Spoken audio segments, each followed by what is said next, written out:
तो इसका मैं जिंदा थी क्या मैंने कहा नहीं माता जी बने हैं अरे हमने नाम चाहते को दाल पीसते हुए देखा था।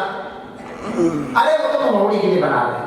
फिर एक सच बोलना सबसे आसान काम है, झूठ बोलना तो बड़ा डिफिकल्ट है, बहुत कठिन है, बड़ा सावधान रहना पड़ता है, काफी सावधान रहना पड़ता है। अरे देखो तो बड़ी बनाने के लिए अरे मैंने कहा खुशबू आ रही थी, अरे देखो सब्जी खुशबू होगी। अब मैंने से इतना झूठ बोल रही तो एक मैं भी बोलूं मैंने देखा। अरे मैंने देखा छोटा भाई तो दही बड़ा खा रहा था। ओहो तो मान नहीं रहे हो, आज दही बड़े अच्छे नहीं बने थे, खड़े खड़े बने थे, तुमको पसंद नहीं इसलिए तुमको बताएगी हो ही नहीं सकता। हमारी माता जी भोजन बनाए और उत्तम न बने हो ही नहीं सकता है, बैठे हो ही नहीं सकता है भोजन अच्छा बना। तो मैंने कहा नहीं कड़े हैं तो बात नहीं, कड़े के तो नहीं तुम्हारे लायक नहीं मैंने कहा। तो अब मैंने कहा थोड़ा सा दही लेकर के और चटनी डाल के मसाले गिरा जवान में खा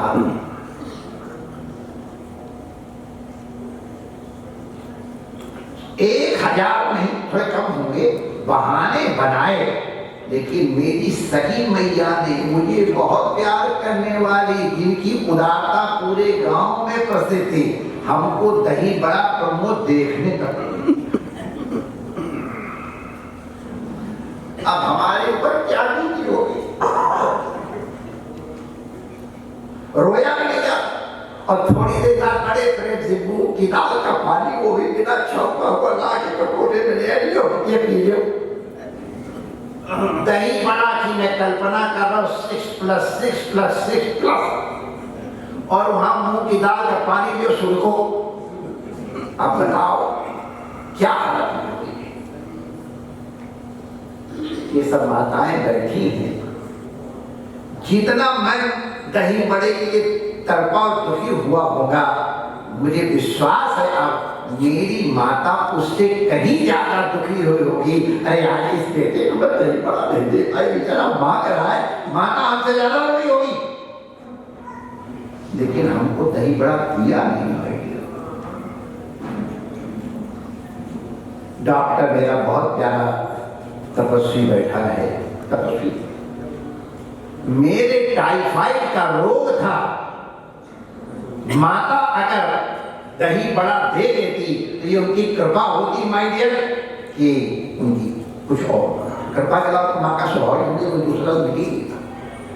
दही बड़ा घर में इतने बने थे, दुनिया ने खाए, नौकर चाकरों को फट गए और जरूर धरे होंगे लकड़ी वाले बर्तन में, लेकिन महात्मा अत्यंत प्रेम करने वाली माँ ने मुझे दही बड़ा सोने को दी।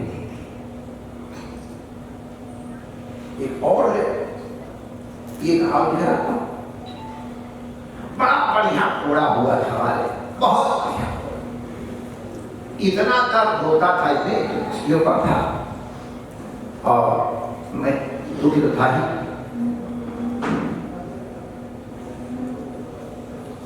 नहीं ठीक हुआ तो डॉक्टर साहब के पास ले गए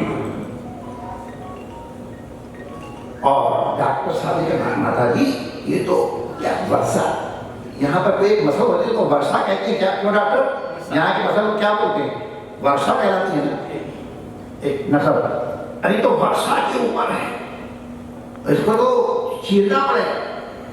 तो हमने कहा आई डॉक्टर जी यहाँ पर हमारी माँ से कह रहा है इसका फोड़ा चीरना पड़ेगा, अभी माँ इसके ही सिर को चीर के धर देगी, कोई हमारे का उंगली उठाए तो उसकी आँख फोड़ दे सिंगड़ी से, कोई कमजोर। अरे गैया कितनी सीधी होती, जरा बछड़े के पास जाके देखो तो सिंगड़ी भगा दे।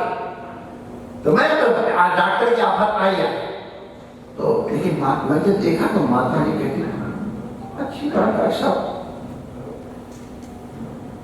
कर दो। तो ऐसे देखने लगे मेरी भैया है, डॉक्टर से कहीं चक्कू चला। तो कठिनाई, अब मैंने क्या क्या कहा मन में हम आपको नहीं बताएंगे। तो मैंने कहा नहीं माता जी जाने दो, हम ऐसे ही चक्कू नहीं बेटा कोई बात नहीं, तो डॉक्टर साहब व्हाइट गाउन पहन करके सब और हाथ मतलब लेके पहन जाए क्योंकि वो, और हमको लगा साक्षात कोई प्रेत आ गया सफेद कपड़े पहन करके। कृपया करके डॉक्टर हमारे मिसाल बने। और वो जब छम चक्कू लेके आए तो हमने मना किया और फिर हम हिलना डुलना शुरू किए, लेकिन कुछ नहीं, मेरी माँ ने ऐसे पकड़ा और मेरा हिलना डुलना बंद हो गया। बड़े पहलवान भाइयों की बहन थी, मजबूत थी, तो हमारी सारी ताकत है, सारा शरीर हिले लेकिन पैर के फॉर कांस्टेंट की तरह वहीं स्थिर। अब मैं सोचूं कि ये सूर्यप्रभा की मौसी है क्या, या लाड़का की चाची? मैं इस दर्द के बारे में मरा जा रहा हूँ, ये चक्कू और चलवा रही है। जहां आप क्षमा करना माता जी, इस तरह की बात आपकी करुणा को याद रखना। मैंने रोने का first gear, second gear, third gear जितने लगाते बढ़ाए कि कोई रोने का बल बहुत होता है, कोई असर नहीं हुआ।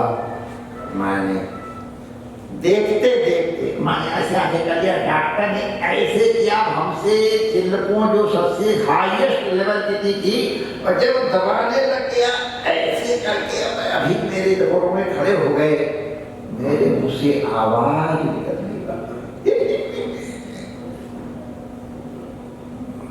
बहुत बुरा लगा, न जाने क्या क्या कहना, लेकिन थोड़ी देर के बाद दवाई इत्यादि लगाने के बाद जब शांति मिली तब हमको पता चला, और आज मैं बखान कर रहा हूं, अगर उन्होंने पत्थर रख करके अगर हमारे इस पैर का ऑपरेशन न कराया होता, क्रूर बन के सूर्यप्रभा की चाची और तारका की जो भी हमने नाम लिए हो, अगर न किया होता तो आज रविकांत गर्ग की 50वीं विवाह की जयंती के उपलक्ष्य में हम आप लोगों से शेयर कर रहे होते। माता की करुणा है। इसी तरह भगवान भी अगर किसी परिस्थिति में आप जो चाहते हैं वो नहीं करते हैं तो ये मत समझना कि भगवान कंजूस है या कठोर है। हमारी माता का उदाहरण आपके सामने है, कई लोगों ने उनको देखा है। ध्यान रखना, भगवान सुहृदम सर्वभूतानां, सबके सुहृद है। जो भगवान के स्वभाव को जान जाएगा, तो अगर कैंसर हुआ है तो भगवान की कृपा है, ये हमको समझना। अगर हमको कोई एक्सीडेंट हुआ है ये भगवान की कृपा हमको समझ में आ जाएगा, हम फिर अशांत नहीं। जिसको भगवान का ये स्वभाव पता चल गया है वो शांति को प्राप्त करता है, भगवान को प्राप्त करता है। माय डियर, जो स्वामी के गुण हैं वो सेवक में आने चाहिए, ऐसी उम्मीद की जाती है।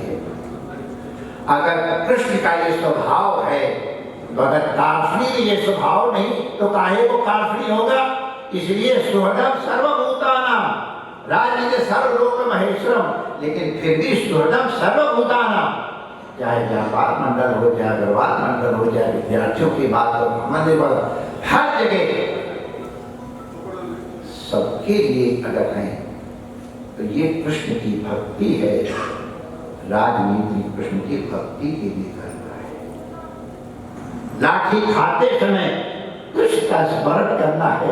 आओ, लाठी मारने वाला भी वही है और लाठी भी वही है, तो मैं भी उन्हीं का हूँ। चल छाती में मारो ना यार, क्या खाता है, प्रसाद तो सामने से दिया जाता है। हम लोग इस श्लोक के माध्यम से अपना आचरण समझें। भगवान का जो स्वभाव है वो हम लोगों की प्रेरणा की बात है। बाकी सब बातें तो आप लोगों ने बता ही दी हैं निश्चित रूप से। भगवान ने जब अपनी विभूतियों का वर्णन किया है तो नदियों में, गंगा में, हिमालय में, पर्वतों में, हिमालय सब एक लिस्ट बनाई है। लेकिन नारी का गुण गाते समय भगवान की जबान बंद हो गई